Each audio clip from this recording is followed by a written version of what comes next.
Addressing a public rally in Dhanbad, Defence Minister Rajnath Singh says, "What is the reason that a person from Jharkhand Mukti Morcha becomes the Chief Minister? Corruption charges are levelled against him. He has to go to jail. He comes out of the jail and is roaming among the people as a martyr. By going to jail on corruption charges, is this a big sacrifice? I have come to tell you all that our Parivartan Yatra is starting. This yatra is going to write a new history in Jharkhand." जिस हसरत के साथ, जिस सोच के साथ हम लोगों ने झारखंड राज्य बनाया था, बहनों भाइयों, हम लोगों की हसरत पूरी नहीं हो पाई। वो हम लोगों की हसरत अधूरी रह गई है। हम चाहते थे झारखंड से भूखमरी समाप्त होनी चाहिए, झारखंड से बेरोजगारी समाप्त होनी चाहिए, झारखंड से गरीबी समाप्त होनी चाहिए। यह बात सच है। हमारे 3 मुख्यमंत्री रहे, कौन इस सच्चाई को नकार सकता है? हमारे बाबूलाल जी मरांडी थे, हमारे अर्जुन मुंडा जी थे, हमारे रघुवर दास जी थे।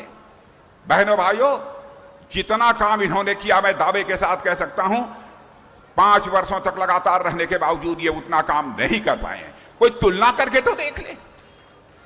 और सब तो सब झारखंड ही नहीं, भारत का कोई व्यक्ति विरोधी दल का भी उंगली उठाकर नहीं कह सका, चाहे बाबूलाल जी मरांडी हों, चाहे हमारे अर्जुन मुंडा हों, चाहे हमारे रघुवर दास जी हों, किसी के ऊपर उंगली उठाकर कह दे इनके ऊपर इनके दामन पर कोई भ्रष्टाचार की दाग लगी हुई हो, बहनों भाइयों, या कोई नहीं कह सकता। क्या कारण है कि झारखंड मुक्ति मोर्चा का मुख्यमंत्री बनते भ्रष्टाचार के आरोप उनके ऊपर लगते हैं, जेल की हवा खानी पड़ती है, फिर भी बाहर आते हैं और शहीद बनकर लोगों के बीच घूम रहे हैं कि हमने बहुत बड़ी शहादत दी है। भ्रष्टाचार के आरोप में जेल जाना, क्या यह बहुत बड़ी कुर्बानी है? यह बहुत बड़ी शहादत है? किस लिए जनता आपको वोट दे?